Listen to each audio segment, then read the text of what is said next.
Amalan pertama, Quran. Minimal mulai harimu baca Quran, tutupi harimu baca Quran. Yang kedua, ikuti muazzin. Sama juga disertai doa azan, karena jaminan dapat syafaat Nabi Muhammad SAW. Yang ketiga, jangan tinggalkan qabliyah subuh sesudah azan. Walaupun anda bangun telat, melaksanakan salat subuhnya tetap didahulukan dengan salat sunnahnya. Terus yang keempat, witir. Jangan lewat satu malam belum witir. Walaupun anda bisa laksanakan witir habis salat sunnah ba'diyah isya, atau sebelum tidur anda di rumah bisa laksanakan witirnya. Terus yang kelima, ayat kursi setiap habis salat fardu. Mudah-mudahan insyaAllah amalan ini yang sederhana, mudah-mudahan bisa kita jaga. Walaupun sederhana, tapi saya yakin akan membantu menjadikan banyak perubahan dalam kehidupan kita. Akan bertambah keberkahan, ketenangan. Kita akan merasa jauh lebih sejuk, bahkan jauh lebih nikmat untuk kita beribadah. Assalamualaikum warahmatullahi wabarakatuh.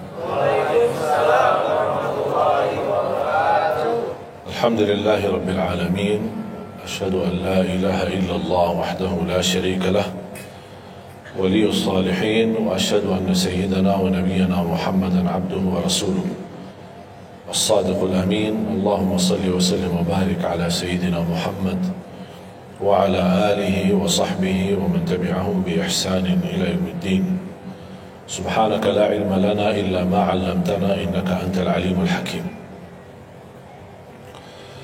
Para hadirin kaum muslimin muslimat, mukminin mukminat, semoga senantiasa dimuliakan dan diberkahi Allah Subhanahu wa taala. Dalam kesempatan yang singkat ini, saya ingin mengingatkan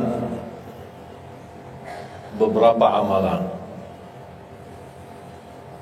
Menurut saya amalan ini rata-rata sudah ditahu oleh orang dan hafal, tapi cukup banyak yang melalaikan, tidak menyadari amalan yang sederhana ini dianugerahkan oleh Allah dengan pahala yang amat-amat besar.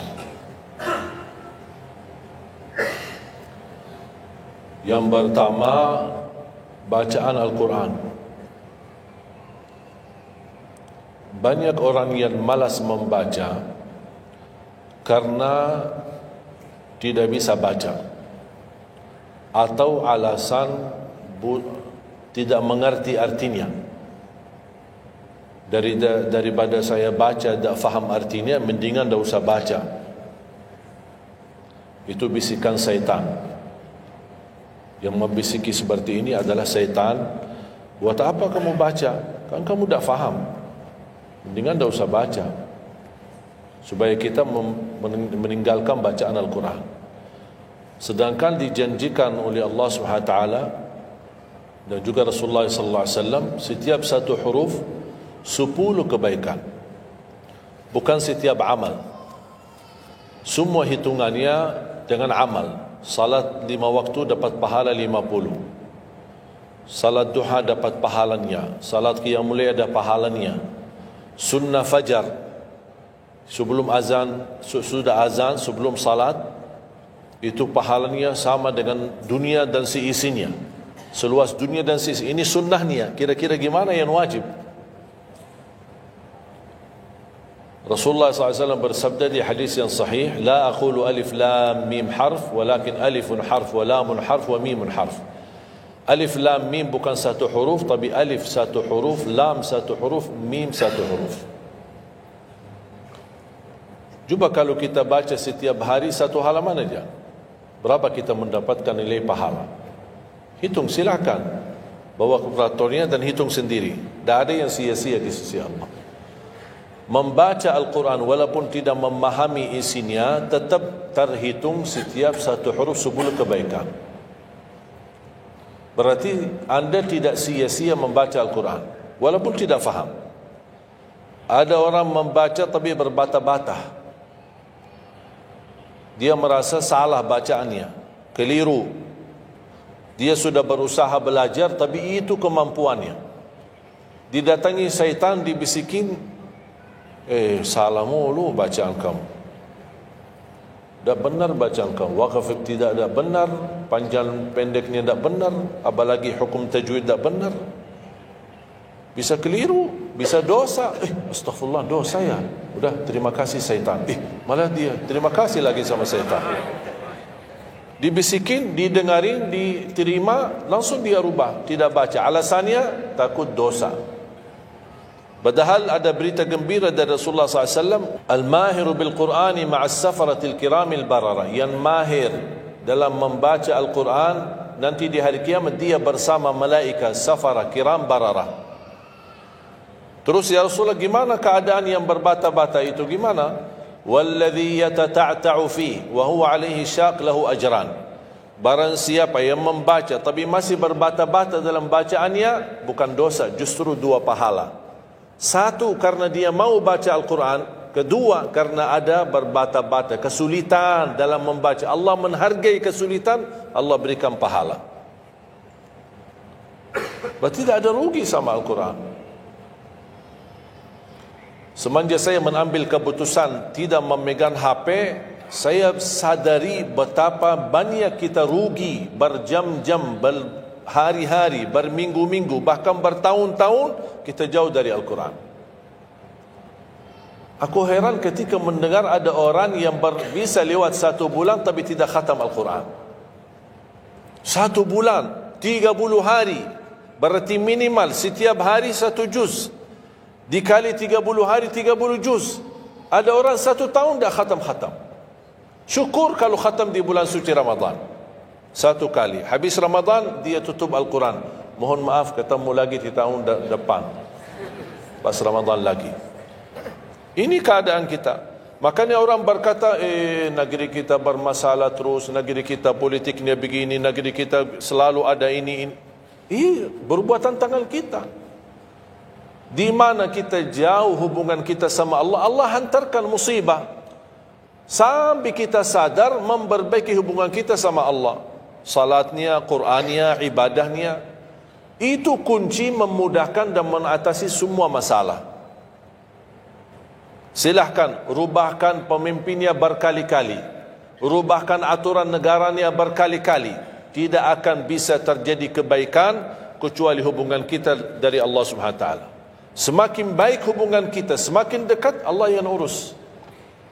Tapi kalau kita mengurus sendiri dan kita jauh dari Allah, ya silahkan. Kata Allah, silahkan, wakaltuhu ila nafsi, aku tinggalkan dia untuk dirinya sendiri. Dan siapa kira-kira yang bisa mengurusi dirinya kalau bukan bertolongan Allah SWT?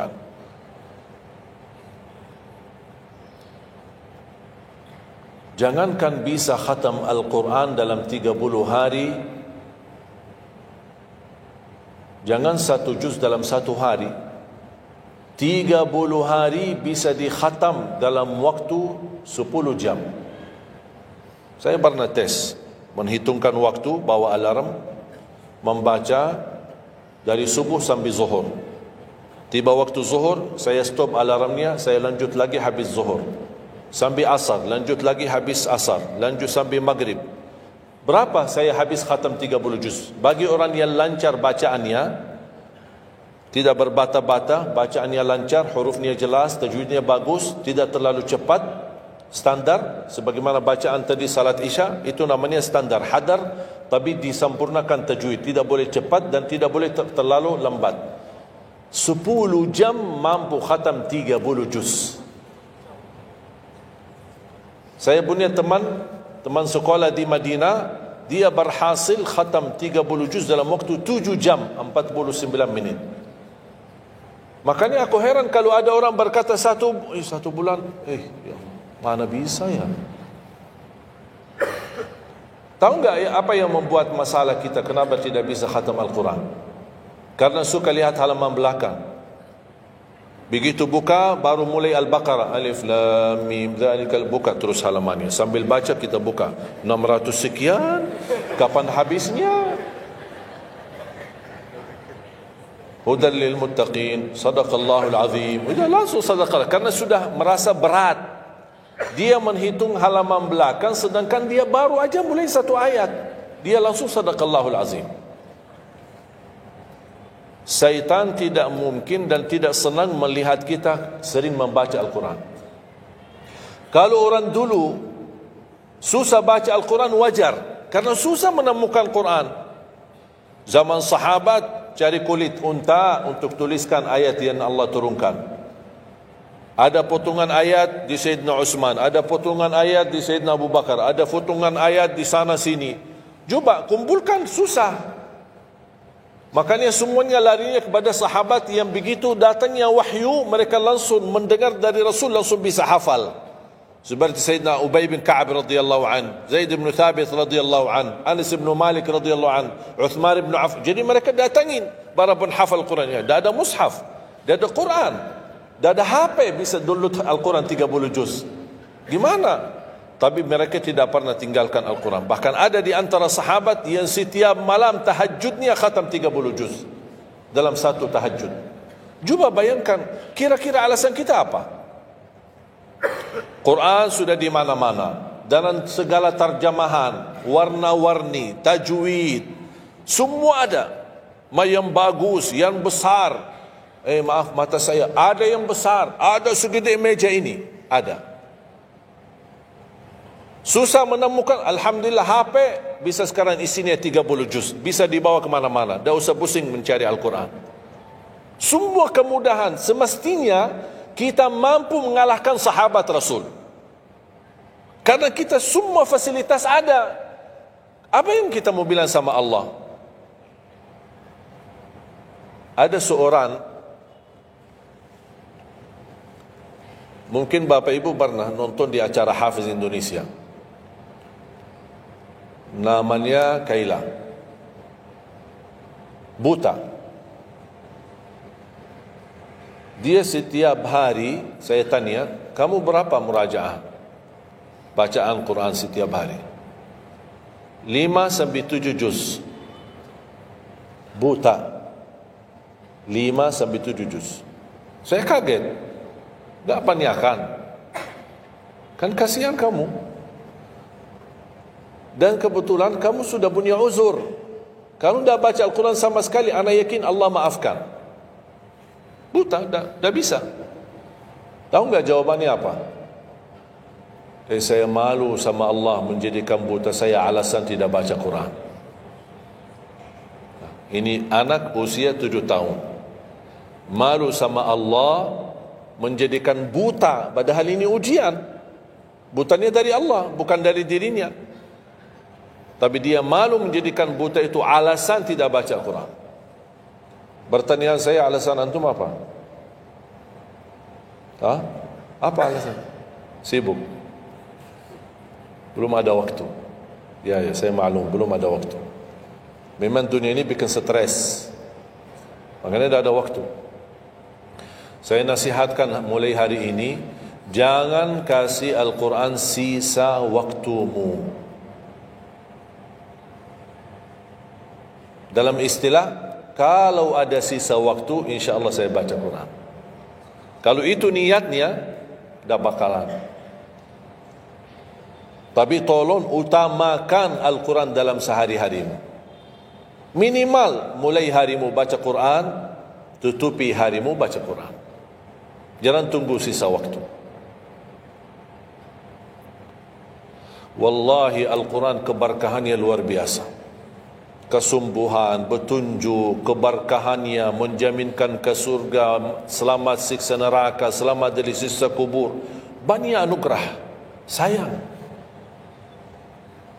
Kadang-kadang kalau kita mendengar ada seorang da'i atau seorang ustaz, materi-materi bukunya bagus, isinya bagus, kita kejar. Di mana buku itu jual? Kita cari informasi, di mana buku itu jual? Ini tulisan manusia. Kita kagumi, kita banggakan, kita suka dan kita ikuti, bahkan kita kejar di mana-mana. Al-Quran kalamullah. Masa kalam manusia lebih mulia di hati kita daripada kalamullah?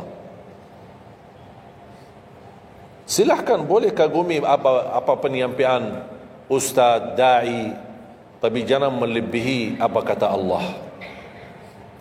Jangan kita terharu ketika mendengar seorang berceramah, tapi berkali-kali kita simak ayat suci Al-Quran tidak pernah meneteskan air mata, seperti mendengar surat kabar atau koran. Masalah. Ternyata ucapan manusia lebih menyentuh hati Padahal kata Allah, kalau Al-Quran diturunkan di atas gunung bisa hancur jadi tanah basir. Kembali lagi, jangan lewat satu hari belum baca Quran. Tidak bisa baca, masih bisa simak, dengar, setelkan murattal dari HP-mu. Manfaatkan kondisi macet di Jakarta.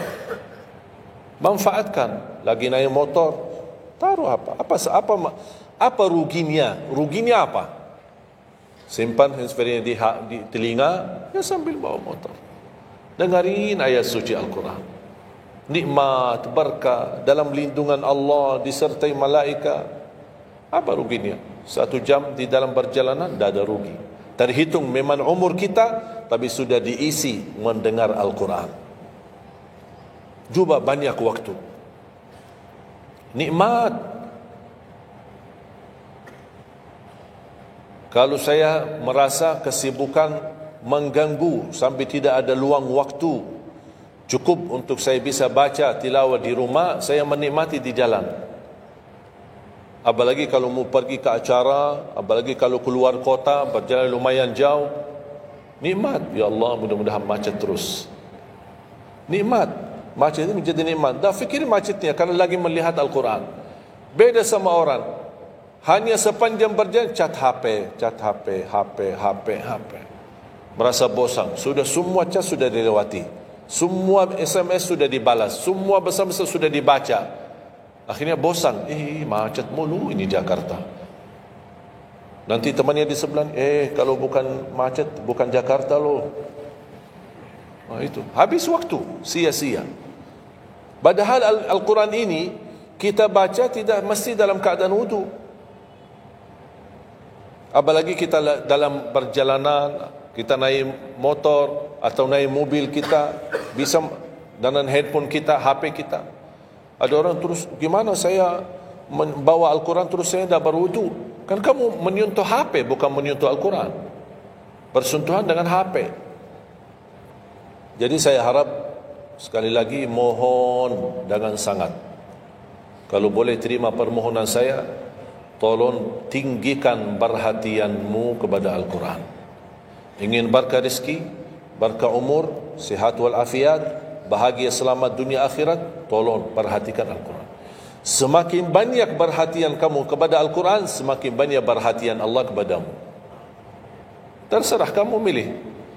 Mau dapat perhatian dari Allah cuma 1 jam, ya udah 1 jam aja baca Quran. Mau perhatian dari Allah selalu, udah selalu bersama Al-Quran. Karena ini Al-Quran kalamullah, bukan makhluk, bukan diciptakan, diturunkan. Kalamullah, ucapan Allah subhanahu wa ta'ala. Masa kita tidak tertarik? Cukup karena ini kalamullah, itu sudah cukup membuat kita tertarik. Masa kalam manusia lebih kita tertarik daripada kalamullah? Belum apalagi dijanjikan setiap satu huruf 10 kebaikan.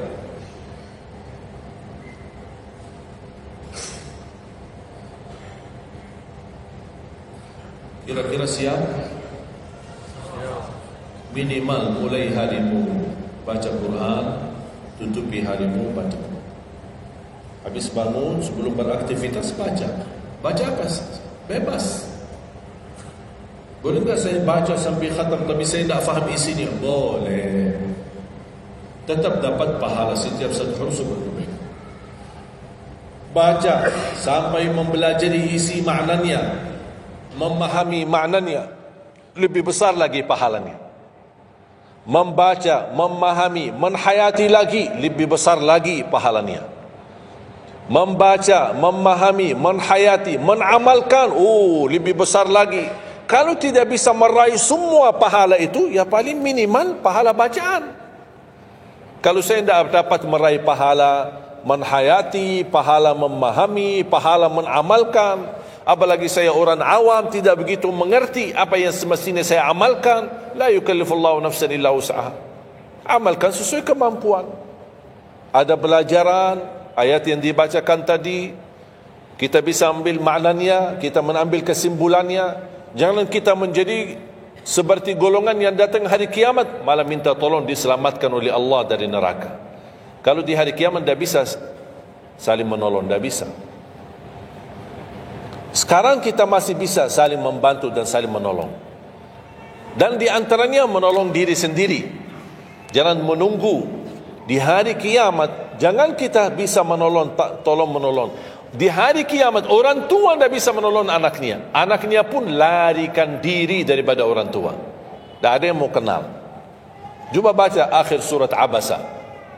Yauma yafirrul mar'u min akhihi. Di hari itu kakak adik melarikan dirinya dari saudaranya. Wa ummihi wa abi, melarikan diri pada bapaknya dan ibunya. Biasanya kalau kita ketemu orang tua, kita senang bertemu, mohon doanya. Apalagi yang orang-orang yang tinggi berbakti baik sama orang tuanya. Kalau di hari kiamat mau sendiri-sendiri. Jangan kita yang melarikan diri sendiri. Para nabi dan rasul semuanya doanya salim salim, ya Allah selamatkan, ya Allah selamatkan. Ini nabi, kira-kira kita gimana? Yauma yafirrul mar'u min akhihi wa ummihi wa abihi wa sahibatihi wa bani. Sampai dari istrinya pun dia melarikan diri. Mohon maaf, sendiri-sendiri. Saya tidak bisa tolong kamu. Jangankan kita sama istri kita atau sama anak-anak kita. Rasulullah sallallahu alaihi wasallam pernah berkata sama Siti Fatimah, anaknya Nabi Muhammad, ittaqillah fa inni wallahi la ughni anki min Allah syai'a. Hei anakku Fatimah, bertakwalah kepada Allah, karena aku tidak bisa membantu kamu nanti di kemudian hari. Sendiri-sendiri. Salim salim. Selamatkan ya Allah. Ini kesempatan. Sebelum kita menjadi na'udzubillah salah alamat daripada ke surga menjadi ke neraka, kita sekarang perbaiki kemana arahan kita, kemana jalan kita. Kita yang milih, tidak ada yang memaksa. Taat, Allah hanya menyuruh kita taat, tapi Allah tidak pernah maksa. Kira-kira kalau tidak salat dapat pukulan? Dapat pukulan? Ada yang memukul kita? Ada yang melemparkan kita dalam batu sambil bata kepala kita? Ada? Tidak ada. Taat, Allah menyuruh taat, tapi Allah tidak pernah maksa. Sama juga syaitan, menyuruh kita dosa maksiat, tapi syaitan tidak pernah maksa kita. Sebagaimana ayat tadi dibacakan, ayat surah Ibrahim ayat 22. Syaitan berkata, aku tidak punya kuasa di atas kalian, tapi aku hanya menyuruh kalian terlalu cepat taati. Kata syaitan, terlalu cepat respon, aku hanya menyuruh. Da'autukum fastajabtum li. Makanya sekarang jangan melialahkan, saya tidak bisa bantu kalian dan kalian pun tidak bisa bantu aku. Kita dua-duanya dijerumuskan dalam neraka, na'udzubillah min dzalik. Oleh karena itu jemaah sekalian, kesempatan, mumpun masih kita umur, masih punya kesehatan, manfaatkan. Karena akan datang satu saat, sekarang bukan masalah umur, masalah sehat. Tiba-tiba bisa sakit, virus di mana-mana. Kemarin saya punya saudara saya baik-baik aja, tidur bangun sakit, sampai matanya, mukanya macam sakit. Tiba-tiba tak bisa berbicara baik-baik, tak bisa baca Al-Quran dengan baik, tak bisa salat dengan baik. Ini kan mengganggu. Makanya Rasul mengingatkan, ketika anda sehat dan masih punya umur, jangan sia-siakan, karena akan datang satu saat anda tidak sehat dan tidak bisa maksimal ibadah. Selama anda masih bisa dan mampu maksimal ibadah, manfaatkan, jangan dirugikan. Akan datang satu saat anda tidak bisa. Saat anda berdiri, manfaatkan salatmu saat berdiri. Besok akan datang satu saat anda tidak bisa berdiri. Bahkan ada orang yang ingin sekali sujud, tapi dia bisa karena sakit lutut. Dia tidak bisa lipatkan kakinya, tidak bisa sujud. Betapa banyak orang yang merugi ketika dia sehat, dia tidak memanfaatkan dan menikmati ibadahnya. Yang kedua, doa azan. Setiap hari kita mendengar azan 5 kali. Sayang sekali banyak yang sibuk dengan handphonenya. Azan ini panggilan Allah.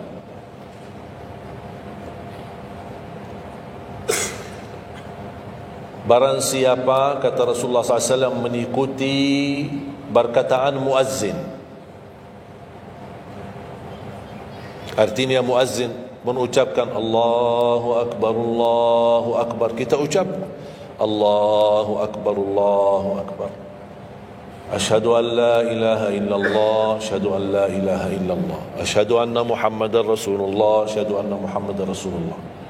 Habis wa asyhadu anna Muhammadar Rasulullah, kita berkata wa ana asyhadu an la ilaha illallah wahdahu la syarika lah wa anna Muhammadan abduhu wa rasuluh, raditu billahi rabba wa bi Muhammadin nabiyya wa bil islami dina, sebagaimana diriwayatkan Imam Muslim.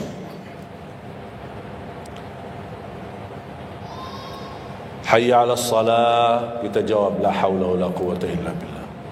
Apa hikmahnya di sini la haula wala quwwata illa billah? Ya Allah, kami tidak punya daya dan kekuatan untuk menghadiri panggilan-Mu kecuali dengan pertolongan-Mu ya Allah. Karena hayya 'alas salah butuh gerak, bergerak, datang. Hayya 'alas salah, panggilan, hey mari salat. Ya Allah, la haula wala quwwata illa billah. Ya Allah, kami tidak punya kemampuan menghadapi godaan dunia, menghadapi hawa nafsunya, menghadapi malas kecuali dengan kekuatan-Mu ya Allah. La haula wala quwwata illa billah.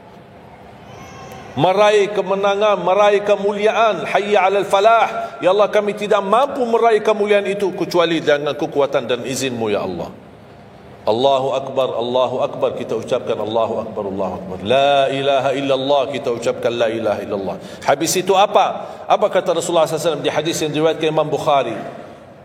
Thumma salla alayya, selepas itu dia bersalawat kepada Nabi Muhammad. Allahumma salli ala Muhammadin wa ala ali Muhammad. Bagi Sayyiduna boleh, tidak bagi Sayyiduna boleh. Selepas itu doa, Allahumma rabba hadhihi ad-da'wati at-tammah was-salati al-qa'imah ati Muhammadan al-wasilata wal-fadilah wab'athhu maqaman mahmudan alladhi wa'adta. Ini ucapan yang saya sampaikan di Sahih Bukhari. Ada riwayat-riwayat yang lain, Allahumma rabba hadhihi ad-da'wati at-tammah was-salati al-qa'imah ati sayyidina Muhammadan al-wasilata wal-fadilata wad-darajata al-'aliyata ar-rafi'ata min al-jannah wab'athhu maqaman mahmudan alladhi wa'adta innaka la tukhliful mi'ad. Innaka la tukhliful mi'ad. Tambahannya diriwayat Imam An-Nasai dan semuanya sahih.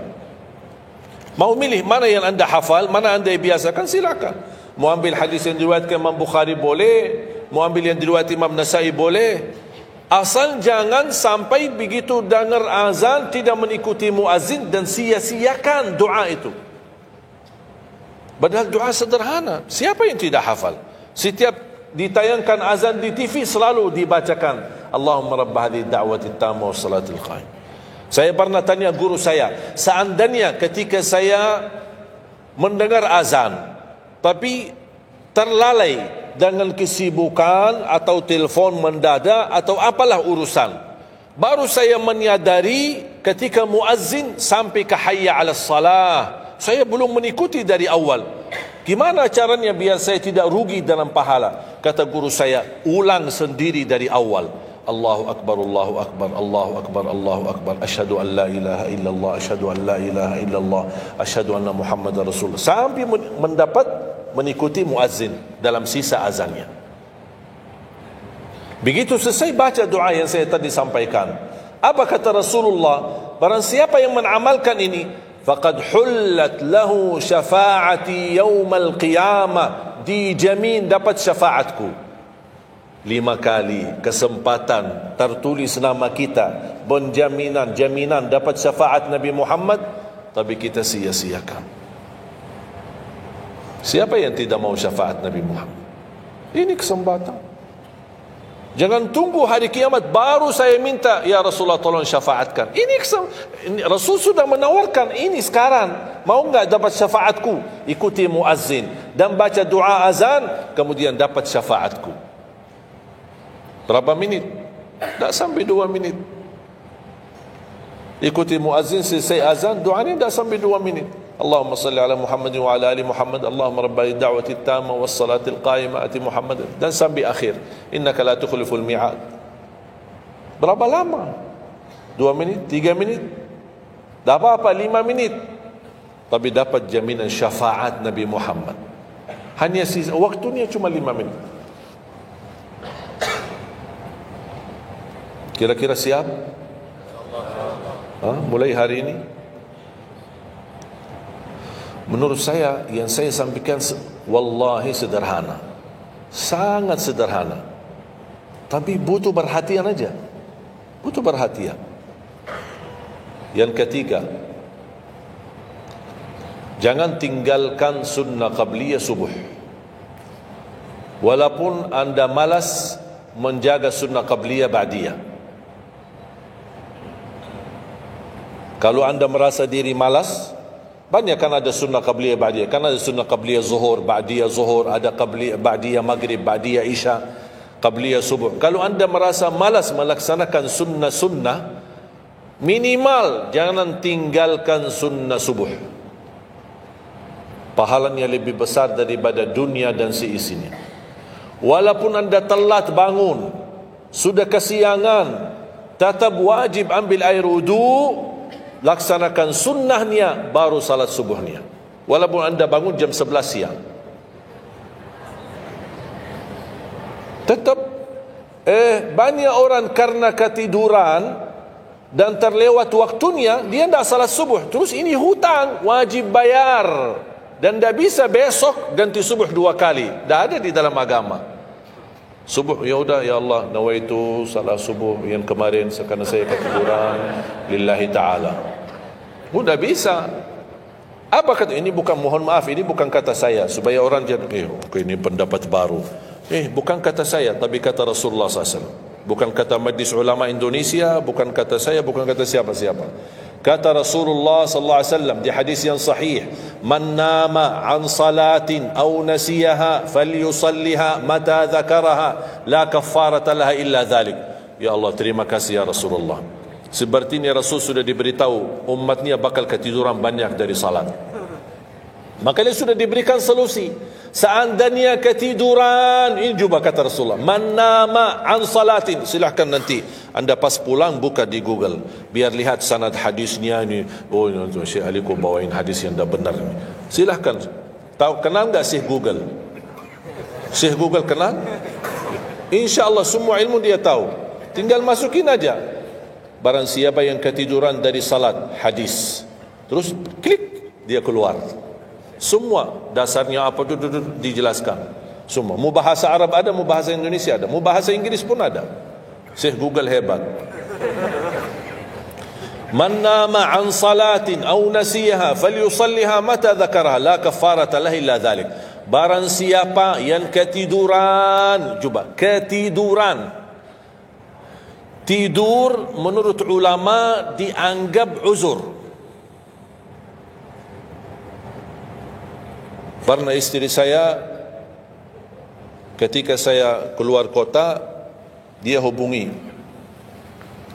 dan dia bangun kesiangan, kira-kira jam 8. Dia telefon dan nangis.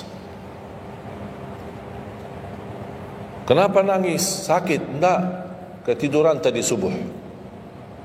Ya udah, ambil air wudu, salat subuh. Rasulullah aja pernah ketiduran dari salat subuh. Yang tidak boleh, jangan terlalu sering. Kalau sekali-kali karena sakit, terlalu lelah, capek, Allah maklumlah, kita manusia lemah.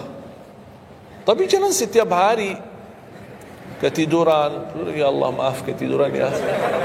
Kira-kira di jam kantor, kalau setiap hari kita telat, alasannya, ya maaf bos, ketiduran. Besok lagi alasan yang sama, maaf ketiduran. Besok lagi alasan yang sama. Kira-kira gimana? Dipecat enggak? Dipecat. Malu kita, sama manusia aja tak berani kita dengan alasan yang sama, kita selalu itu aja. Masa sama Allah kita berani? Sekali-kali boleh uzur, capek, sakit. Sekali lagi, sekali-kali, tapi jangan terlalu sering.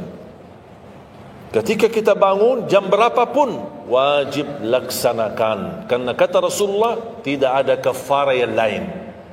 Tidak ada kata ganti dengan uang, atau ganti dengan sedekah, atau ganti dengan, tidak bisa. Tunaikan. Falyusalliha, kata Rasulullah, falyusalliha, segerakan salat itu jam berapapun, walaupun kesiangan.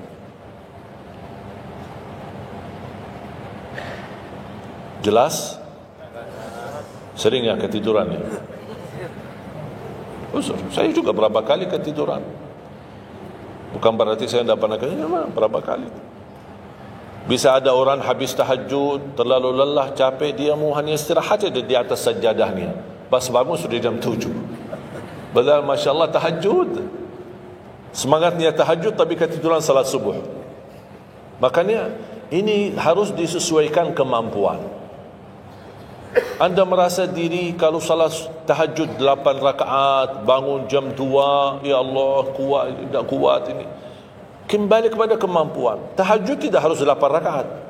Tahajud tidak harus 20. 2 rakaat, tutup witir sudah tahajud. Dan tahajud pun salat malam tidak harus tidur dulu. Ada orang, harus tidur, walaupun tutup mata sebentar terus buka lagi.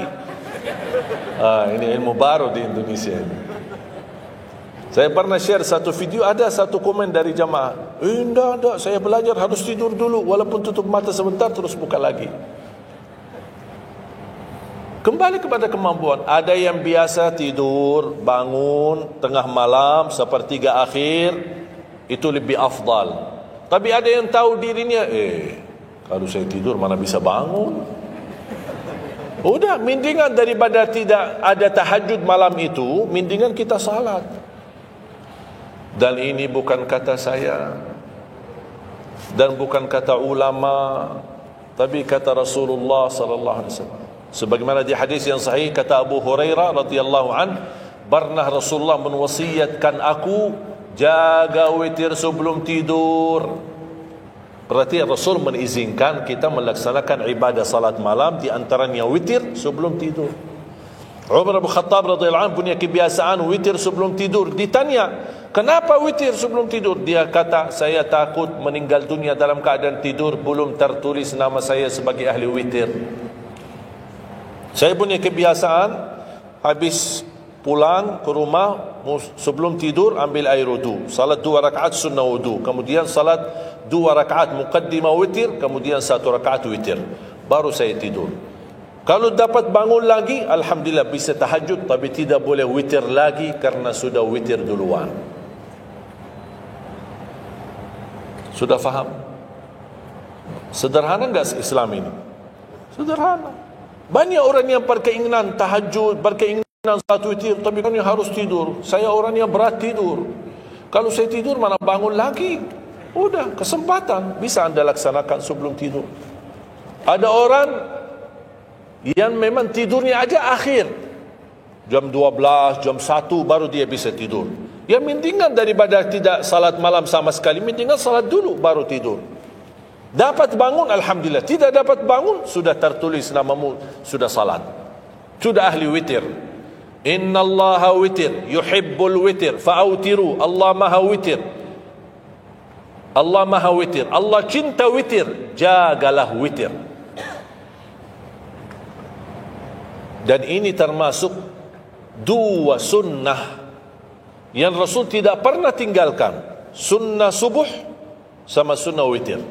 Sakit, sehat, mukim, di dalam kota, musafir, keluar kota, perang, aman, damai, tetap tidak pernah tinggalkan 2 sunnah itu, sunnah subuh sama sunnah witir. Itu kebiasaan Rasulullah SAW. Kalau anda merasa pun sakit, tidak bisa berdiri, tidak bisa qiyam, bisa anda laksanakan witir dalam kondisi duduk. Yang terakhir, ayat Al-Kursi.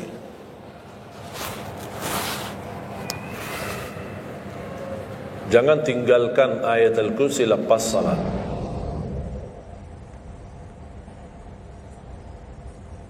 Jangan tinggalkan ayat kursi lepas salat kalau wajib. Sama ketika mau tidur, cuma satu ayat, tapi tahu nggak pahalanya apa? Kan habis salat kan ada zikir-zikiran, istighfar, tasbih dan yang lain-lain. Di antaranya baca ayat kursi. Tahu nggak pahalanya apa? Ada yang pernah baca pahalanya apa? Barang siapa yang membaca ayat al-kursi setiap habis salat fardu, laisa bainahu wa bainal jannati illa an yamut. Tidak ada sesuatu yang mampu menghalanginya masuk surga kecuali menunggu mati. Cuma baca ayat kursi. Dan ketika mau tidur, lagi buru-buru, ada meeting, ada rapat, ada urusan mendadak, habis salat, astaghfirullah, astaghfirullah, astaghfirullah, Allahumma antas salam wa minkas salam, sampai selesai langsung baca ayat kursi. Terus subhanallah itu yang lain-lain gimana? Tak apa-apa sambil jalan. Naik motor, subhanallah, subhanallah, subhanallah, subhanallah, sambil jalan. Subhanallah ada riwayat 33, ada riwayat 25, ada riwayat 10, minimal 10. Subhanallah 10 kali, alhamdulillah 10 kali, Allahu Akbar 10 kali. Itu yang paling sederhana. Saya bagikan ini biasanya kalau saya isi di kementerian atau di pejabat, saya kasih zikir-zikir begitu. Pak, subhanallah cuma 10 kali. Biasanya kita tahu 33. Lah ini khusus buat pejabat. Yang penting zikir supaya jangan tinggalkan. Zikir. Banyak orang sibuk, mendadak ada urusan, udah zikir. Subhanallah cuma 10 kali. Subhanallah 10 kali, alhamdulillah 10 kali, Allahu Akbar 10 kali. Itu paling cepat. Subhanallah. Ternyata di dalam agama ada yang juga hemat. Hemat sederhana tapi pahalanya tetap besar dan dikurangi. Tidak ada pahala yang hemat. Semuanya pahala sempurna, semuanya pahala agung, sempurna dan luar biasa dahsyat balasan Allah Subhanahu wa taala. Makanya jangan disia-siakan. Yang sederhana ini, makanya saya buat buku 20 amalan ringan tapi pahalanya sangat menakjubkan. Karena selama saya di Indonesia, saya sudah tahu prinsip orang Indonesia. Orang Indonesia tidak suka yang ribet-ribet. Yang ribet-ribet tidak suka. Yang susah-susah tidak suka. Orang Indonesia mau mudah yang ingat, mudah dihafal, mudah diamalkan dan masuk surga. Itu orang Indonesia. Ya, jadi yang susah-susah, iya gimana ini suruh baca 1000 kali. Mana ada waktu 1000 kali. Baca ada sudah 100 kali, udah ngantuk. Saya kasih yang sederhana. Kenapa saya kasih? Karena kemampuan beda-beda. Ada yang tekadnya tinggi, kemampuannya luar biasa dahsyat, bisa ribuan kali dia berzikir, dia silakan. Tidak ada yang melarang kita berzikir, bebas berapapun. Tapi ada yang malas. Udah. Jadi alhamdulillah di dalam ajaran Islam kita ada malas ya ini malas. Makanya saya bikin 20 amalan dan ini buku 20 amalan ringan. Pahalanya sangat menakjubkan. Pahalanya sangat besar walaupun amalannya ringan, mudah, sederhana. Dan buku ini hanya laku di Indonesia, tidak laku di Arab.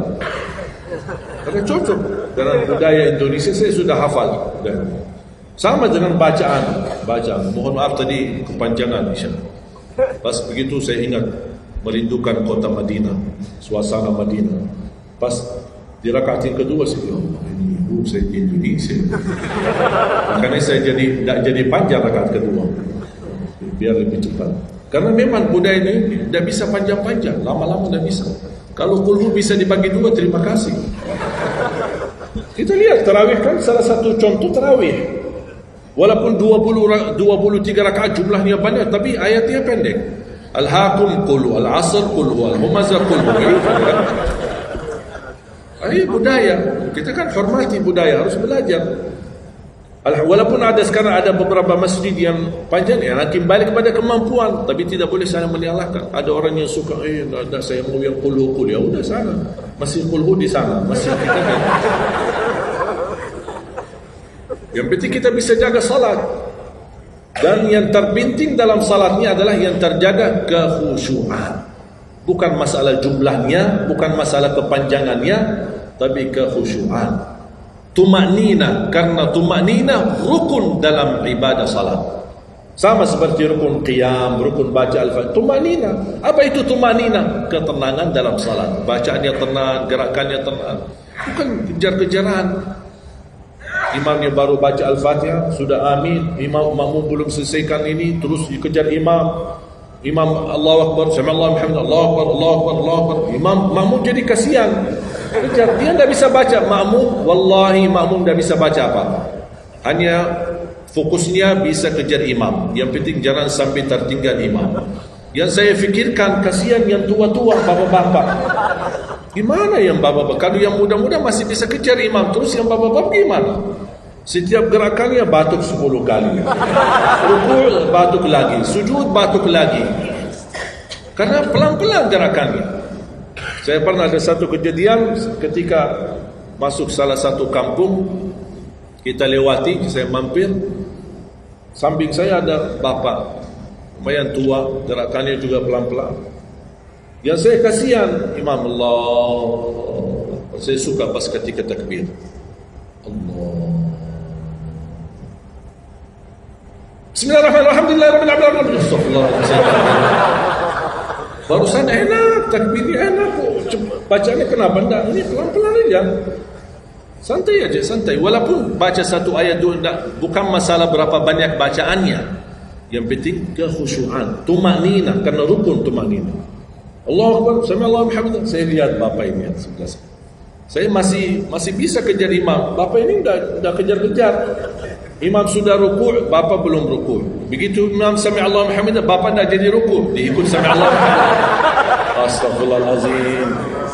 Pas sujud, kita sudah sujud 2 kali. Bapak kan pelan-pelan sambil batuk. Terus dia turun sujud. Pas dalam kondisi sujud, kita sudah berdiri. Bapak kan baru dia turun, dia berdiri lagi. Astagfirullahaladzim. Pas di rakaat yang kedua, saya megang tangannya. Pak, kita pulang aja deh. Biar bapak salat di rumah. Kasihan bapak tidak bisa salat, tidak bisa rukuk, tidak bisa sujud, tidak bisa apa-apa. Makanya tumanina bukan wajib, bukan sunnah, tapi rukun dalam salat. Dan tidak sah, walaupun salat sunnah, tidak sah salatnya seorang kalau dia tidak membawa tumanina. Tidak sah. Dia syiarkan, dia sharekan, dia viralkan, dia bilang ada 23 rakaat 7 menit. Menurut saya tidak usah panjang lebar dibahas. Tidak sah, sudah selesai. Karena meninggalkan, sama dengan orang salat tapi tidak baca Al-Fatihah. Kira-kira sah tidak? Tidak sah. Gimana kira-kira bacaan Al-Fatihah? Oleh karena itu jemaah sekalian, mari kita sama-sama. Apalagi tidak lama lagi kita menyambut bulan suci Ramadan. Saya harap kita mencintai budaya kita, mencintai negeri kita, tapi harus hal yang perlu diluruskan, harus diluruskan. Apalagi yang terkait ibadah salat, tarawih. Tidak masalah masjid 11 rakaat, ada masjid 23 rakaat, jangan ribut. Tidak masalah. Yang mau 11 silakan, yang mau 23 silakan.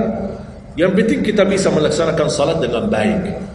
Apalagi alhamdulillah sudah sekarang muncul banyak para imam-imam, pemuda-pemuda yang bacaannya merdu, yang bacaannya indah. Kita bisa menikmati suasana bulan suci Ramadan. Bacaannya tidak mesti panjang-panjang. Walaupun rata-rata di Indonesia jarang kita menemukan masjid yang khatam.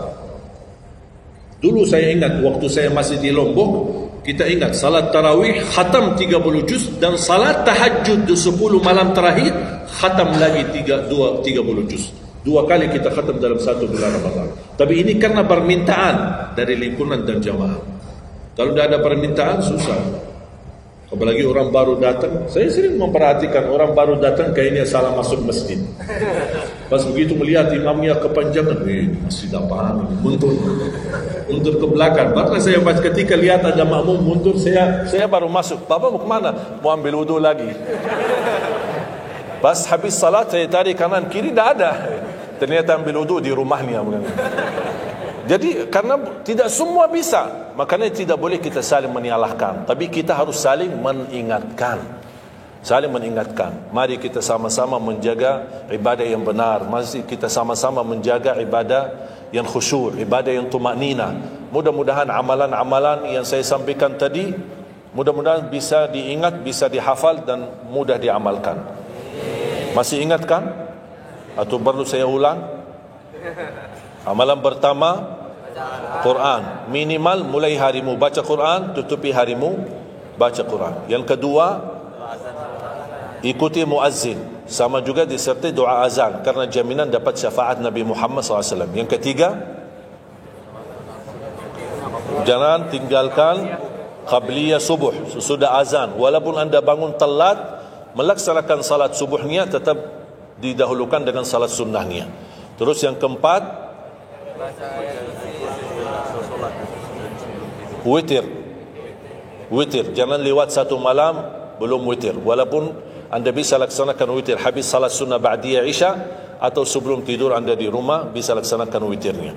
Terus yang yang keenam, ayat kursi setiap habis salat fardu. Mudah-mudahan insyaAllah amalan ini yang sederhana mudah-mudahan bisa kita jaga. Walaupun sederhana, tapi saya yakin akan membantu menjadikan banyak perubahan dalam kehidupan kita. Akan bertambah keberkahan, ketenangan. Kita akan merasa jauh lebih sejuk, bahkan jauh lebih nikmat untuk kita beribadah. Baru saya ingat satu hal, sedekah. Kalau bisa, sedekah subuh. Pengalaman saya, dari semua pelajaran yang saya pelajari, saya menemukan sedekah semua waktu baik. Jumat, waktu majlis ilmu, habis majlis ilmu, semua sedekah itu baik. Tapi saya menemukan sedekah subuh itu yang paling baik, yang paling dahsyat, yang paling cepat terkabul hajat kita. Kenapa sedekah subuh dahsyat? Karena setiap waktu subuh Allah turunkan malaikat, tugasnya cuma satu, mendoakan orang yang berinfak di subuh hari. Tidak usah payah dan susah cari orang miskin di subuh hari. Mulai malam ini anda sediakan kotak amal dalam rumahmu, atau anda bisa pinjam seperti kotak amal ini Darut Tauhid ya, ini bisa anda pinjam atau minta sama Darut Tauhid. Anda bisa simpan di rumah. Setiap habis subuh sebelum beraktivitas isi sedekah. Yang lebih dahsyat lagi, sedekah yang disertai doa. Karena wallahi terjamin doamu terkabul dengan wasilah sedekah subuh. Sakit, ya Allah, aku mohon dengan berkat sedekah ini sembuhkan penyakitku. Kalau orang tua yang sakit, doakan orang tua. Ya Allah, dengan berkat sedekah subuh ini sembuhkan orang tua saya. Mencari jodoh, mencari kerjaan, apapun masalah yang anda hadapi, masalah hutang, masalah apapun. Orang tua sudah meninggal, ya Allah, aku mohon dengan berkat sedekah ini, titipkan pahala sedekah ini untuk kedua orang tuaku. Apa saja, mau hafal Al-Quran, tapi kalau boleh saya usulkan, satu kali sedekah fokus satu hajat. Jangan sedekahnya koin tapi doanya sampai terbit matahari. Malu sama Allah. Kelamaan doa ni, sambil malaikat tulis doa ni, kelamaan. Banyak sekali doa. Satu kali doa, satu kali hajat, satu kali sedekah. Sesuaikan. Bukan Allah tidak bisa, Allah maha bisa menolong kita, tapi kita malu. Masa kita sedekah begitu saja, tapi kita minta panjang lebar. Ya, tolong disesuaikan. Tapi rutin, wallahi dahsyat. Antum insyaAllah akan merasakan sedekah subuh, subhanallah. Setiap jamaah yang saya sampaikan, termasuk ada keluarga yang sudah lama menikah, tidak punya keturunan, saya memberikan amalan ini. Suami istri masing-masing mengamalkan, isi sedekahnya, ya Allah, aku mohon dengan berkat sedekah ini karunialah kepada kami keturunan. 17 tahun mereka tidak punya keturunan. Alhamdulillah 6 bulan kemudian saya dapat berita gembira dari mereka, kabar baik, alhamdulillah istrinya positif hamil. Sedekah subuh luar biasa dahsyatnya. Sedikit tapi rutin sampai insyaAllah kita dipanggil oleh Allah, mudah-mudahan dalam keadaan husnul khatimah. Allahumma ighfir lana wa liwalidina wa li jami'il muslimina wal muslimat wal mu'minina wal mu'minat al ahya'i minhum wal amwat. Allahumma ya Allah, jadikan pertemuan ini membawa barakah bagi kami, jadikan sisa umur kami lebih baik daripada yang sudah lalu, jadikan segala perjuangan kami, sedekah kami, infak kami, amalan salih kami menjadi pahala besar di sisi-Mu ya Allah, menjadikan membawa syafaat bagi kami di hadapan-Mu hari kiamat. akhiri hayat kami dengan husnul khatimah. Ampuni dosa kami, ampuni kedua orang tua kami. Ya Allah, aku mohon untuk semua jemaah yang hadir, selepas majlis ini masing-masing pulang sudah diampuni segala dosanya, disucikan hatinya, dibersihkan jiwanya, diselamatkan setiap langkah-langkahnya. Jadikan kami semua penghafal Al-Quran, berakhlak akhlakul Quran, menjadi ahlul Quran, pencinta Al-Quran, dan di hari kiamat mendapatkan syafaatnya Al-Quran. Birahmatika ya arhamar rahimin. Rabbana atina fid dunya hasanah wa fil akhirati hasanah wa qina adzaban nar. Wa sallallahu ala sayyidina nabiyina Muhammad wa ala alihi wa sahbihi baraka wa sallam. Walhamdulillahi rabbil alamin.